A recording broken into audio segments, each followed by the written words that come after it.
하나님 말씀 고린도전서 15장 29절로 34절입니다. 만일 죽은 자들이 도무지 다시 살아나지 못하면 죽은 자들을 위하여 세례를 받는 자들이 무엇을 하겠느냐? 어찌하여 그들을 위하여 세례를 받느냐?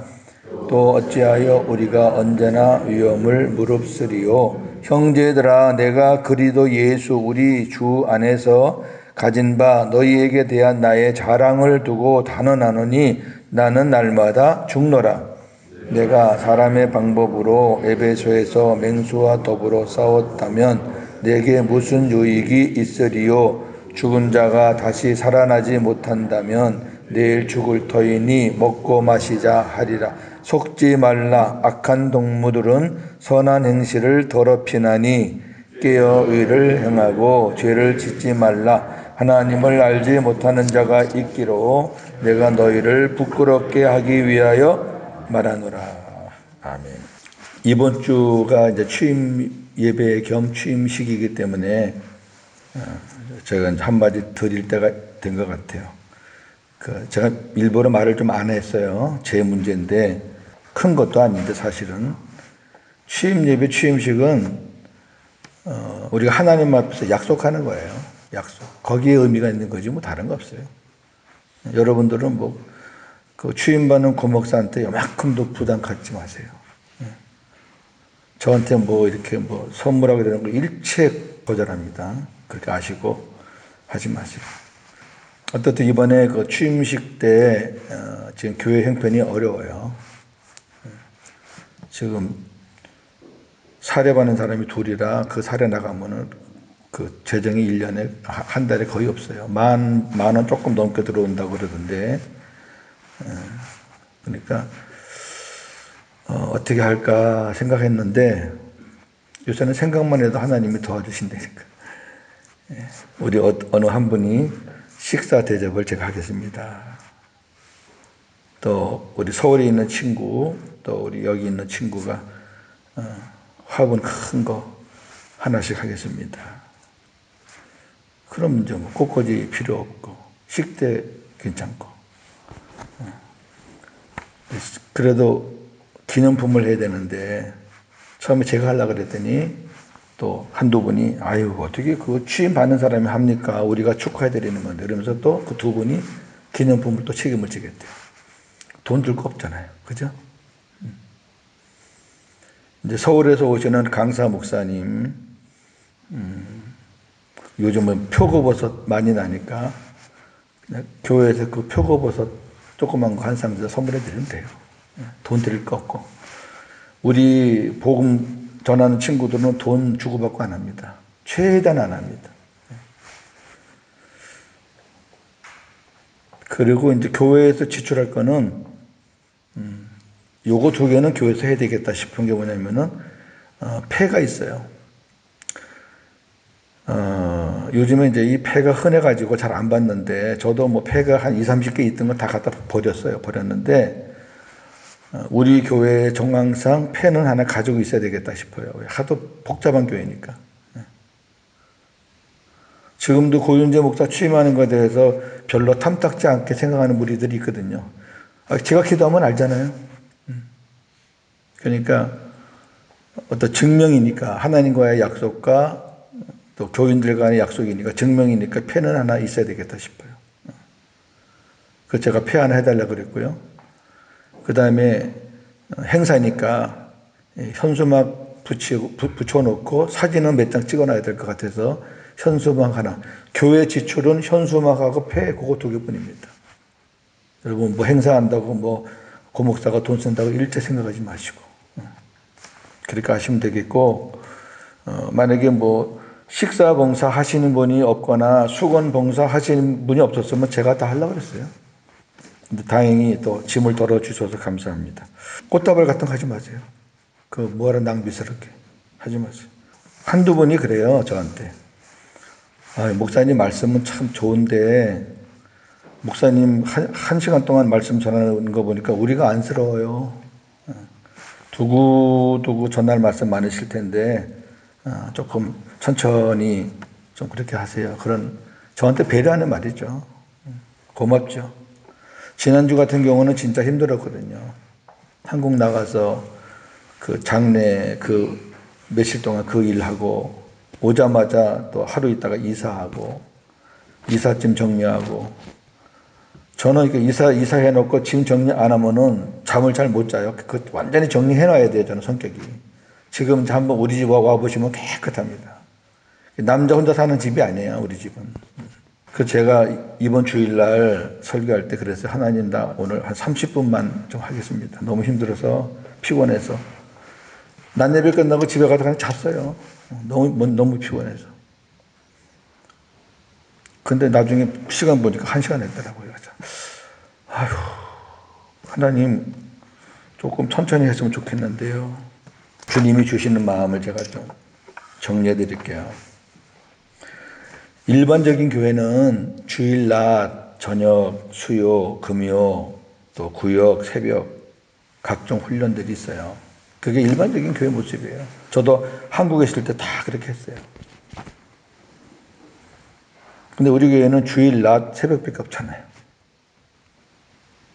그런데 7번, 8번 모이는 교회하고 2번 모이는 교회, 2번은 아니죠. 새벽 예배는 일주일에 5번이지만 어쨌든 거기다가 새벽 예배에 오는 사람은 20명 안팎이잖아요.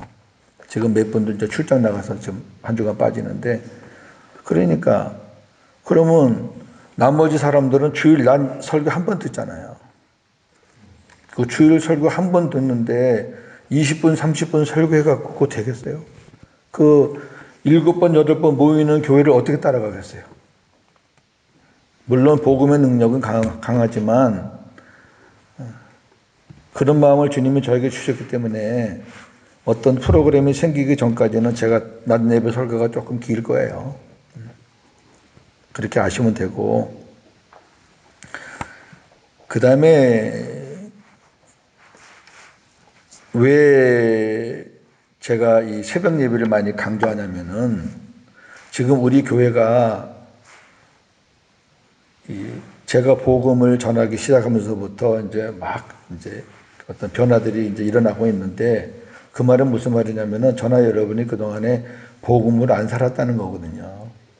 근데 저나 여러분이 복음으로 안 살았다는 게 죄는 아니고 우리가 복음을 바로 못 배웠고 못 들어서 그런 거니까. 제가 7년 전에 우리 교인들한테 한번 제가 설교했잖아요. 제가 90도 각도로 제가 인사했어요. 미안하고 죄송하다고. 선생이라는 사람이 복음을 모르니까 맨날 율법을 가르치면서 교인들이 그냥 막 두들겨 패기나 하고 그냥 막. 그 나중에 생각해보니까 제가 강도질을 했더라고, 강도질. 여러분, 복음을 모르고 율법을 하면 그 칼든 강도예요. 어떻게든지 교인들 주머니에서 돈 끄집어내려고 그러고. 참 무섭더라고요. 이상한 게 율법 쪽에 있을 때는 몰라 그거를 자기 자신을 모른다니까. 고목사가 이렇게 막 하는 게 율법이 뭐고 복음이 뭐야 그게 그거지 뭐 이렇게 생각한다니까. 율법 쪽에 있으면은 자기들의 세계가 뭔지 몰라요. 왜 다 같으니까. 근데 강을 건너서 복음 쪽에서 율법을 한번 보라고요. 그게 세상입니까? 그게 어둠이지. 바울이 왜 이렇게 복음의 메시지가 강해요? 바울의 메시지가 엄청 강합니다. 바울은 바로 율법에서 수십 년 살았던 사람이 하나님의 은혜로 강을 건너서 복음의 사람이 되니까 옛날에 자기가 했던 게 전부 다 똥덩어리라는 거예요. 배설물. 배설물이 똥이에요, 똥. 그러니까 이쪽도 알고 이쪽도 아는 사람은 강해질 수밖에 없어요. 저도 설교가 이렇게 강한 사람이 아니에요. 저는 티칭 설교라 그냥 잔잔하게 한 절 읽고 해석해주고 한 절 읽고 이렇게 해주는 스타일인데 이상하게 복음 설교하면서부터는 강해져요. 어떤 부분에서 강해지느냐? 율법 깨뜨릴 때. 지금 여러분들이 고목사 설교가 강하게 느껴질 때가 있을 거예요. 그런데 그 강하게 느껴져야 여러분들께 깨집니다. 그래서 복음의 강을 건너서 복음으로 들어와야지 이제 그때부터 이제 정상적인 주님과의 신앙생활이 되는 거예요. 그런 작업을 하나님이 저한테 맡기셨으니까 제가 복음을 굉장히 많이 강조합니다. 이제 훈련을 하다 보면은 이제 제가 설교하는 거랑은 또 완전히 달라요. 훈련은 우리 삶에 하나하나 적용해 가면서 제가 한 사람 한 사람의 눈동자와 마음을 보면서 훈련하기 때문에 설교는 안 들으면 그만이잖아요. 근데 훈련은 들어와서는 안 하시면 안 되게 돼 있어요. 안 하시면 탈락이죠, 뭐. 같이 가는 거니까. 그리고 두 번째는 제가 새벽 예배를 강조하는 거는 지금 제가 와서 우리 교인들 파악도 제대로 안 됐는데 껍데기는 파악이 됐지만 그 사람 한 사람 한 사람 속이 파악이 안 됐잖아요.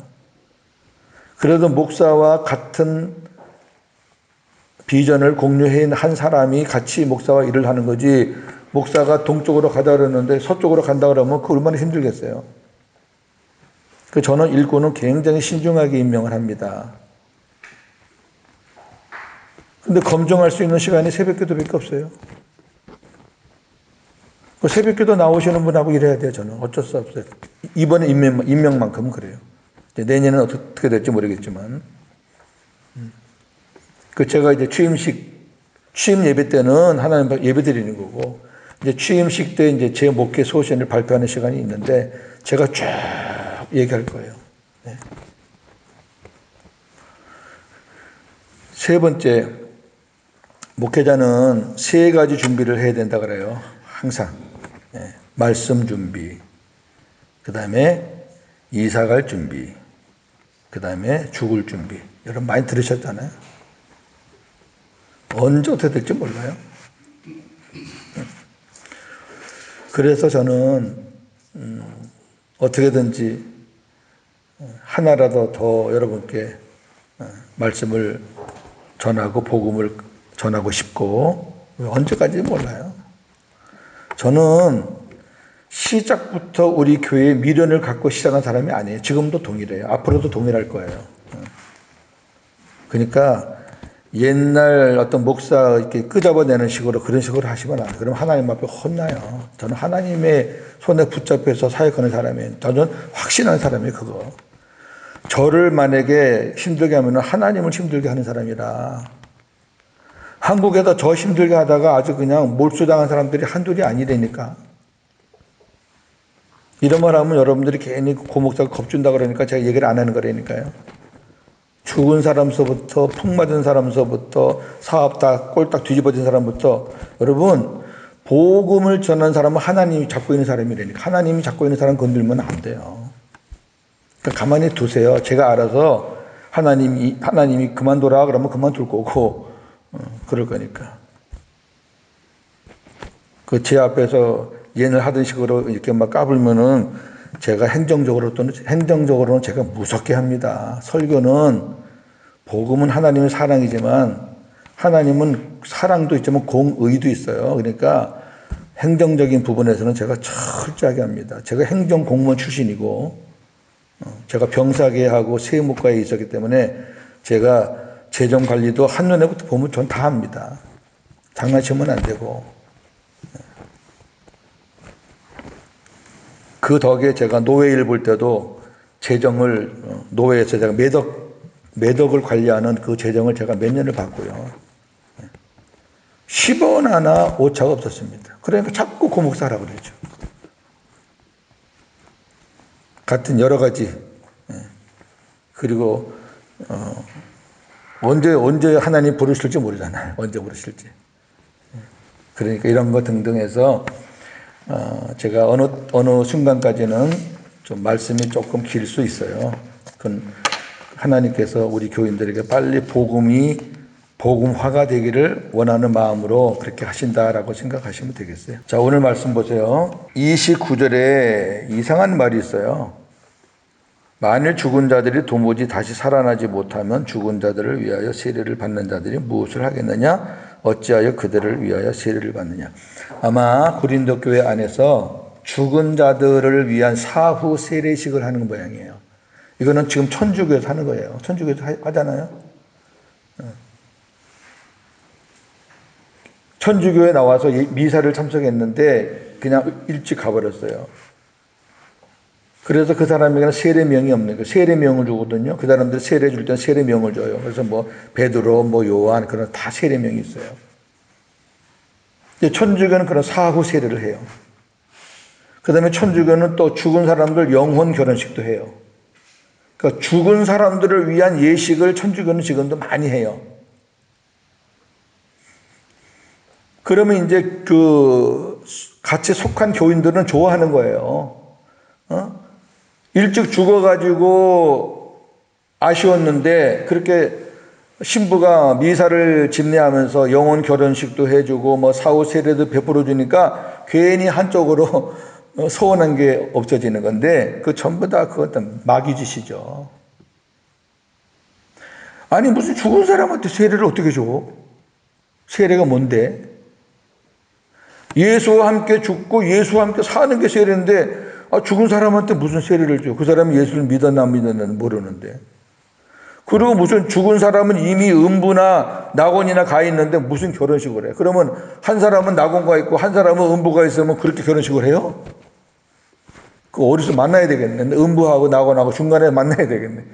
말도 안 되는 짓을 했다고요. 지금도 하고 있고. 그러니까 천주교는 이단이지.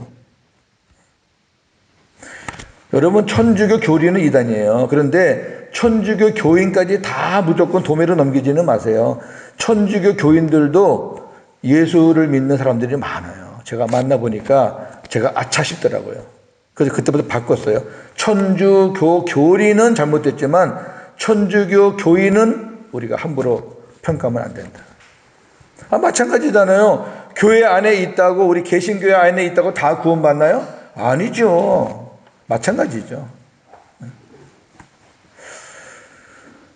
저희 먼저 간 집사람 바로 위에 언니가 그 집안이 그 시댁 집안이 다 천주교 집안이에요. 지금도 천주교예요. 근데 우리가 그동안에 만나서 복음 전하고 지금 다 생명됐어요. 천주교를 다녀도 생명되면 되잖아요. 그 대대로 내려온 거라 빠져나올 수는 없고 뭐 그런 상황이지만 이게 무슨 말이냐면은 아니 너희들은 지금 부활도 안 믿잖아. 부활도 안 믿으면서 죽은 자를 위한 세례를 왜 받냐 그 말이에요. 그게 무슨 의미가 있냐 그 말이죠. 그렇죠? 아니 죽은 자들을 위해서 세례받게 하는 일에는 열정이 있으면서 왜 부활에 대해서는 믿지 않느냐. 아니 이 사람들이 부활하지 않는데 그 세례가 무슨 의미가 있느냐 그런 얘기예요. 맞잖아요. 그 다음에 30절 또 어찌하여 우리가 언제나 위험을 무릅쓰리요. 부활이 소망이 없다면 그냥 적당히 세상과 타협하고 살면 되지. 왜 우리가 위험을 무릅쓰고 믿음을 지킬 필요가 있느냐가 말이에요. 그렇잖아요. 부활이 없으면 그냥 뭐 먹고 놀고 그냥 살다 가는 거지. 무슨 어떤 위험이 왔을 때 그 믿음 지키려고 부활의 신앙 지키려고 그 첫째 부활에 참여하려고 막 우리가 애쓸 필요가 뭐 있냐 말이에요. 부활이 없다면. 그러면서 아주 멋있는 고백을 합니다. 바울의 이 고백은 최고의 고백입니다. 형제들아, 내가 그리스도 예수 우리 주 안에서 가진 바 너희에 대한 나의 자랑을 두고 단언하노니 내가 예수님 안에서 너희에게 자랑할 게 있다. 단언하노니 뭐냐면 나는 날마다 죽는다. 자, 이거를 저도 옛날에 그랬어요. 율법으로 볼 때는 바울이 날마다 죽는다. 좋다. 오늘부터 금식이다. 좋다. 오늘부터 내가 절제다. 기도 작정이다. 이 날마다 죽노라를 가지고 아주 별 이제 계획을 다 짜는 거예요. 우리 마누라하고 자꾸 싸우는데 내가 오늘도 죽어야지. 그러니까 이 죽는다는 건 무슨 내 성질을 죽여야지. 그런 쪽으로 생각하는 건데 그런 쪽으로. 그런 거 아니에요. 이게 무슨 말이냐면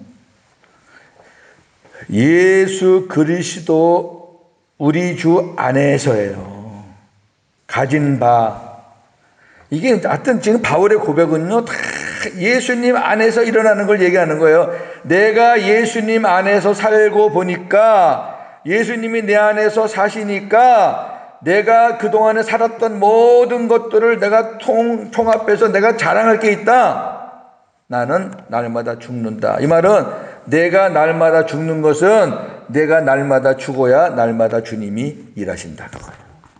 그 고백이 됩니다. 예수 그리스도 안에서. 여러분, 왜 저나 여러분이 복음으로 살려고 하는데 주님이 일하지 않냐면, 제가 여러 번 얘기했잖아요. 우리가 안 죽어요, 안 죽어. 아직도 옛날 율법계 그냥 살아있고. 어제도 말했잖아요. 예수님은 율법 안에서 일 안 해요. 예수님 복음 안에서만 일한다니까. 그러니까 내가 죽는다는 거는 내가 율법으로 살던 것을 다 내려놓는 거예요. 내가 내려놔야지, 비워놔야지 주님이 복음으로 일을 해주신다니까. 근데 내가 아직도 살아서, 생명은 있는데 사는 건 율법이요. 성령으로 시작해서 육체로 살아. 참 불쌍하죠. 저번에 복음이 들어갔는데 왜 주님이 일하시는 것을 안 보이고 아직도 저 사람 자기가 하려고 그럴까? 답답한 거죠, 목사는. 주님이 일하면 너무 편한데, 주님이 일하는 사람은 굴곡이 없어요. 늘 평안한 거야. 다른 사람 보고 상처받거나 시험 들 것도 없어요. 복음으로 살면. 상처받고 시험 드는 게 또 율법으로 돌아간다는 얘기지. 저는요, 여러분, 아무리 난리쳐도 더 상처 안 받아요. 이제 한번 해보세요. 어떤 분들이 그래요. 목사님, 이제 힘든 교회 와서 스트레스 많이 받고 힘들 텐데 건강 조심하세요. 그럼 제가 바로 답을 줘요. 아무개님, 저는 스트레스 안 받습니다. 저는 그 사람들이 움직이는 거 안 봅니다. 저는 주님만 바라보고, 모세가 사람들이 돌을 들고 들어올 때 모세가 그 사람을 보면 두렵죠. 니들 왜 그러네 그럴 거 아니에요. 그런데 모세는 사람들이 돌을 들어오면은 아버지 어떡할까요? 그래서 해결했어요. 아버지 어떡할까요? 하니까 하나님께서 그냥 땅도 갈라주고, 하나님께서 하늘에서 그냥 재앙도 내려주고, 불이 내려와서 태워 죽이기도 하고. 그냥 아버지 하면은 아버지가 해결해 줄 건데, 그 상황을 내가 빠져들어가면 같이 그냥 똥통 되는 거예요. 근데 그런 짓은 안 한다고, 저는. 그 스트레스 받을 이유가 없어요. 근데 스트레스 안 받으니까 한 가지 걱정은 있어요. 스트레스 받을 때는 살도 좀 잘 빠지더구만. 스트레스 안 받으니까 살이 빠질 시간이 없어요. 운동을 열심히 해야죠. 자, 이 고백은요, 우리 생명된 자들의 고백이 돼요. 날마다의 날마다. 한 달 전에 죽었으니까 뭘 한 달 전에 죽기는 30일 전에 죽었으면 29일 전에 또 살아나는데, 마귀라는 놈이 그렇게 자꾸 살려요. 사람을 통해서. 막 수소되는 거야, 그냥. 이렇게 생각하시면 돼요. 내가 죽는 만큼 주님이 일하신다. 한번 따라해 보세요. 내가 죽는 만큼 주님이 일하신다. 그게 나는 날마다 죽노라예요. 내가 안 죽으면은 그날은 그냥 공치는 날이야. 주님이 일하실 수가 없어. 내가 안 죽었는데. 내가 안 죽었다는 얘기는 내가 다 한다는 얘기인데, 근데 주님이 뭘 도와줄 게 뭐가 있어? 너 잘하네. 해봐. 잘하네. 이게 바울이 예수 그리스도 안에서 단언코 내가 너희들에게 자랑할 거다. 이거 멋있잖아요. 32절, 내가 사람의 방법으로 에베소에서 맹수와 더불어 싸웠다면 내게 무슨 유익이 있으리요? 죽은 자가 다시 살아나지 못한다면 내일 죽을 터이니 먹고 마시자 하리라. 그럼요. 부활이 없으면 그냥 먹고 마시는 게 그게 재미예요. 누가 많이 먹고 마시냐, 누가 즐기느냐가 그게 또 세상의 어떤 척도예요. 부활이 없다면. 근데 바울이 먹고 마시는 삶을 산 적이 한 번이라도 있나요? 복음을 받고 나서? 없어요. 예수님은 3년 동안 공생하시면서 힘들었지만 바울은요, 죽을 때까지 수십 년 동안 힘들었어요.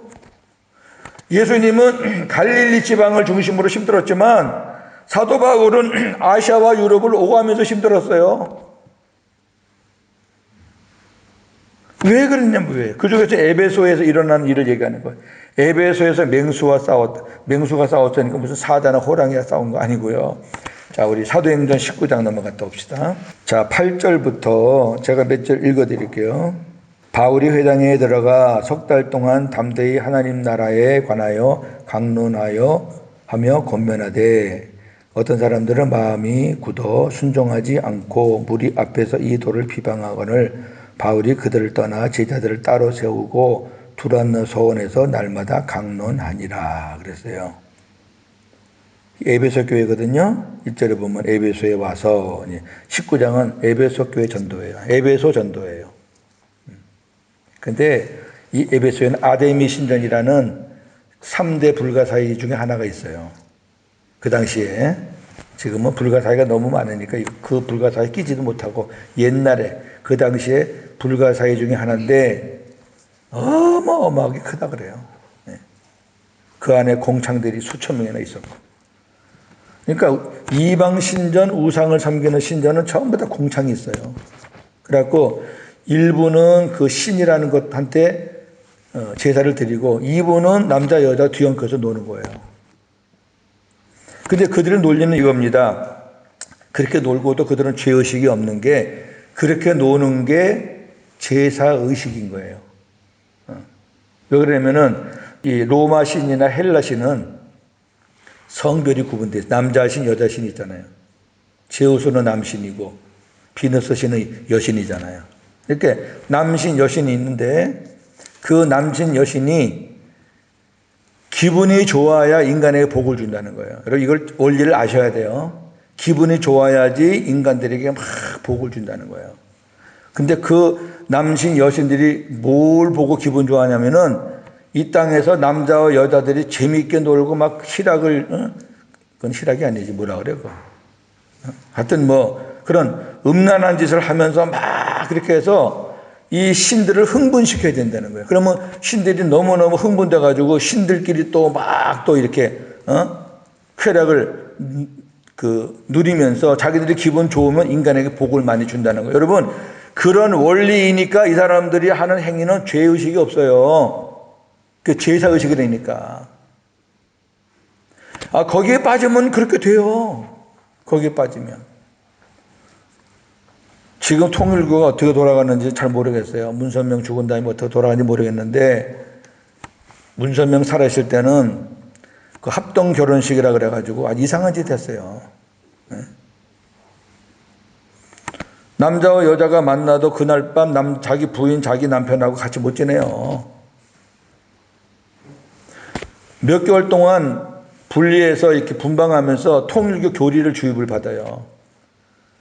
근데 그 통일교 교리를 주입받는데 거기에 음란 섹스가 있단 말이에요. 미친 짓을 하는 거예요, 미친 짓을. 근데 여러분, 그렇게 몇 달 동안 그렇게 주입을 받으면요, 거기에 세뇌가 돼요. 그럼 남편이 지 남편이고 아내가 지 아내예요. 이미 다 끝난 남편과 아내인데. 그래도 그 사람들은 그 교리니까 그렇게 받아들이는 거예요. 왜 그러면은 그렇게 하느냐? 그 신부 신랑을 저는 우리는 이제 음란이고 겁탈인데 그놈들은 아니겠지. 누가 하느냐면은 문선명의 피를 받은 것들이 한다는 거예요. 그러니까 여자도 문선명의 피를 받은 여자고 그다음에 또 남자도 걸러서 문선명의 피를 받았기 때문에 문선명의 피를 받아야 된다는 거예요. 여러분 이게 피가름의 종교예요. 통일교. 그게 정철회니까. 이건 통일교에 몸 담았던 사람들이 쓴 책에 다 있는 내용들이에요. 더러워서 못 봐요, 책을. 더러워서. 근데 걔네들은 아주 난리잖아, 난리. 지금은 이제 통일교가 무슨 사업적으로 이제 그 돌연변이 돼가지고 이제 종교적으로는 조금 약화가 됐어요. 그러나 아직도 저 용산이나 저기 어디에요? 저 설악 이런 데 가면은 그 센터들이 어마어마해요. 그러니까 보세요. 다시 그 사도행전 보세요. 에베소 전도가 잘 안 되니까 막 반대도 하지만은 그러나 일부 사람들은 복음을 따르는 거예요. 그러니까 그 따르는 사람들을 두란노 서원이라는 것을 만들어서 강론했어요. 우리가 두란노라는 거 많이 들어봤죠? 이 책을 내는 곳인데 여기서 딴 이름이에요. 두란노. 거기서 2회 동안 사역을 했어요. 에베소에서 사역을 참 오래 했죠? 근 3년을 했어요. 그래갖고 얼마나 많은 능력을 행했는지 손수건, 바울이 갖고 있는 손수건에 손만 대도 그냥 다 일어났어요. 강하게 일어난 거죠. 하나님이 역사가 아주 강하신 거죠. 자, 이렇게 되니까 이 맹수와 같은 놈들이 어떤 놈들이냐. 23절부터 보세요. 자, 제가 볼게요. 그때쯤 되어 이 도로 말미암아 적지 않은 소동이 있었으니, 그러니까 이렇게 이제 복음이 들어가니까 우상을 섬기던 사람들이 다 회개하고 돌아올 거 아니에요. 그러면 어떤 인간들이 이제 제일 타격을 받냐면 우상을 만드는 놈들이 이제 타격받는 거예요. 우상을 만들어야 돈을 벌죠. 즉 데메드리오라 하는 어떤 은장세기, 이게 이제 그 우상을 만드는 인간이에요. 은으로 아데미의 신상 모형을 만들어 직공들에게 적지 않은 벌이를 하게 하더니 그가 그 직공들과 그러한 영업하는 자들을 모아 이르되 여러분도 알거니와 우리의 풍족한 생활이 이 생업에 있는데 이 바울이 에베소뿐 아니라 거의 전 아시아를 통하여 수많은 사람을 권유하여 말하되 사람의 손으로 만든 것들은 신이 아니라 하니 이는 그대들도 보고 들은 것이라. 우리의 이 영업이 천하여질 위험에 있을 뿐 아니라 큰 여신 아데미의 신전도 무시당하게 되고 온 아시아와 천하가 위하는 그의 위엄도 떨어질까 하노라 하더라. 그들이 이 말을 듣고 분노가 가득하여 외쳐 이르되 크다 에베소 사람의 아데미여 하니 온 시내가 요란하여 바울과 같이 다니는 마게도네 사람 가이오와 아리스다고를 붙들어 일제히 연극장으로 달려 들어가는지라. 이렇게 해서 아주 그냥 바울의 무리들을 싹 잡아 죽이려고. 이게 바로 맹수를 만난 사건이라고 얘기하는 거예요 지금. 생각해 보세요. 그 도시는 거의 다 신전의 영향을 받고 있는 사람들이니까 복음을 받고 생명된 사람 외에는 다 덤벼드니까 상상을 해보시라고. 그 영국에 얼마나 많은 사람들이 몰려들었겠는가. 바울 잡아 죽이다고. 그거를 이제 생각해서 오늘 본문을 보시면 돼. 다시 본문 돌아오세요. 32절에 내가 사람의 방법으로 에베소에서 맹수와 더불어 싸웠다면 내게 무슨 유익이 있어요? 사람의 방법은 뭐냐면은 내가 죽지 않고 내 방법으로 싸웠다면 그런 말이에요. 31절과 연관해서 보셔야 돼요. 나는 날마다 죽노라 해놓고 내가 사람의 방법으로 에베소에서 맹수와 더불어 싸웠다면 내게 무슨 유익이 있으리요? 그냥 그들과 타협하면서 먹고 마시면 그만이지. 그런데 내가 내 방법으로 싸우지 않고 나는 날마다 죽노라 하고 주님 앞에 고백하니까 주님이 다 정리해 주셨다. 그 말 고백하는 거예요 지금. 우리가 성경을 한 절만 떼서 보면 안 된다니까 제가 여러 번 얘기했잖아요. 나는 날마다 죽노라 할 때 주님이 일하시는 거예요. 그래갖고 이 에베소에 있는 무리들이 사도 바울이 전도 가는 곳곳마다 이 쫓아다니면서 괴롭혀요. 사도행전에 보면은. 근데 나중에는 다 하나님께서 그냥 끝내버리죠. 속지 말라. 악한 동무들은 선한 행실을 더럽힌다. 악한 동무들은 선한 행실을 더럽힌다. 깨어 의를 행하고 죄를 짓지 말라. 하나님을 알지 못하는 자가 있기로 내가 너희를 부끄럽게 하기 위해서 말한다. 여러분 어느 공동체라도 100% 하나가 될 수 있는 공동체는 이 세상에는 없어요. 아무리 은혜스러운 교회도 은혜스럽다는 얘기는 하나님의 복음 안에 은혜 안에 사는 사람들이 많다는 거지 전체는 다 아니에요. 그 전체가 아니라는 것을 보여준 게 예수님이 12 제자거든요. 그게 모델이에요. 교회 모델이라고. 예수님 12제자 중에서 하나는 가짜잖아요. 12명이었는데 하나가 가짜가 된 게 아니라 들어올 때부터 가짜요. 들어올 때부터 하나님이 택한 백성이 아니에요. 그런 사람은 아무리 교육을 하고 아무리 복음을 던져도 그 사람은 하나님의 사람이 안 돼. 그 목사가 조심할 게 그냥 전부 다 어떻게 해보려고 그래. 그러면 목사가 힘들어서 못 살아요. 하다가 주님께 물어보면 주님이 뭐라 그러실 것 같아요? 그냥 내버려 둬라. 그냥 지 살도록. 거기에 네 마음 뺏기지 말고 복음을 사모하는 자들을 중심으로 해라. 그래요. 저는 이제 그런 체험들이 많이 있었으니까 제가 하는 방법을 알죠. 예수님은 가룟 유다가 당신을 죽이실 거라는 것은 미리부터 알아요. 성경에 여러 번 얘기했어요. 한 사람은 아니다. 그 사람이 나를 죽일 거다. 시편에 예언되어 있다. 여러 말을 했어요. 나하고 손을 같이 넣는 자가 바로 그놈이다. 그렇게 얘기했는데 제자들도 그렇고 아무도 알아보지 못했다고요. 그 말은 무슨 말이냐면은 예수님이 그 부분에 대해서 직접적으로 얘기하신 적이 한 번도 없어요. 만약에 베드로 같은 다혈질 있는 제자에게 야 저놈이 가룟 유다가 나 죽일 건데 그러면 베드로가 아마 생명 걸고 맞거나 가룟 유다 죽였을 거예요. 근데 안 하셨잖아요. 그냥 품고 가는 거예요. 목사들은 교회 안에 그런 무리들이 있다는 것을 전제하고 품고 가야 됩니다. 생명된 자들이 자꾸 저한테 목사님 저 사람은 왜 그래요? 저 사람은 왜 안 변해요? 어쩌고 그거 하지 마세요. 주님도 손났는데 제가 더 변해요? 그런 무리에 들어가는 게 불행한 거지. 어디든지 있는 거예요. 이거는 봐요. 내가 지금 말을 하는데 하나님을 알지 못하는 자가 여기 섞여 있기 때문에 내가 그 사람들을 부끄럽게 지금 내가 얘기한다. 속지 마라. 그런 사람들은 선한 행실을 더럽힌다. 여기까지만 할게요.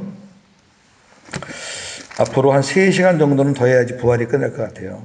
이제 마지막까지 딱 끝나고 나야지 부활 정리가 되는 겁니다. 오늘은 부활 신앙이 없다면 우리가 먹고 마시고 이렇게 살면 되지 왜 그렇게 힘들게 할 필요가 있느냐.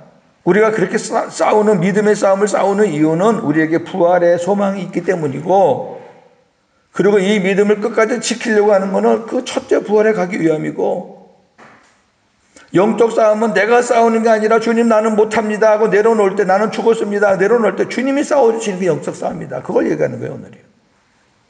믿어주시면 아멘. 기도하겠습니다.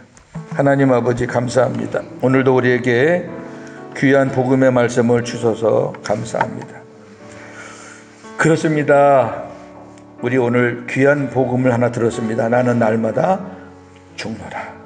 나는 날마다 죽노라. 그러나 예수 그리스도 안에서입니다. 예수님하고 같이 살지도 않으면서 날마다 죽으면 또 율법으로 돌아가서 금식하고 작정하고 절제하고 난리를 피겠지만 예수 그리스도 안에서 내가 죽으면은 그래 너는 다 내려놔라 내가 해주겠다 하고 주님이 일하시는 것 얼마나 감사합니까? 오늘도 이 아침에 고백합니다. 주님 저는 죽습니다. 율법으로 살던 옛사람은 죽었습니다. 이미 죽었는데 안 죽은 것처럼 그놈이 자꾸 습관을 나에게 주면서 너 아직 살아있어 이렇게 나를 유혹합니다. 그러나 내가 예수님을 내 마음에 영접하는 순간 옛사람은 죽었습니다. 그리고 나는 날마다 옛날의 과거의 습관까지도 내려놓습니다. 그 주님이 바울을 에베소에서 그 많은 공격과 그 생명의 위협 속에서도 지켜주셨던 것처럼 우리도 지켜주시고 함께 하시고 하나님의 일하심을 우리가 체험하고 보게 될 줄로 믿습니다. 그러한 복음의 삶을 살도록 하나님 도와주시옵소서. 아버지 교회 안에는 신실한 자들도 있지만 가룟 유다 같은 자들도 있습니다. 우리는 모릅니다. 우리는 누가 가룟유다 같은 자인지 모릅니다. 예수님의 나머지 11제자가 몰랐듯이 우리도 모릅니다. 하나님만 아십니다. 그게 공동체의 현 주소라는 것을 예수님의 제자를 통해서 우리가 깨달았으니 교회 안에 어떤 일이 일어나도 거기에 동요하지 않고 우리는 사람의 소리에 따르지 않고 그죠? 주님 바라보고 주님의 음성 말씀 듣고 살면은 되지 않겠습니까? 그렇게 하는 우리 외국인 교회가 되게 하여 주시옵소서. 취임 준비 때문에 여러 가지 좀 분주하지만은 하나님 분주한 가운데서도 주님 놓치지 않고 잃어버리지 않고 오늘도 복음으로 시작해서 복음으로 승리하는 하루가 되게 하여 주옵소서. 예수님의 이름으로 기도합나이다. 아멘.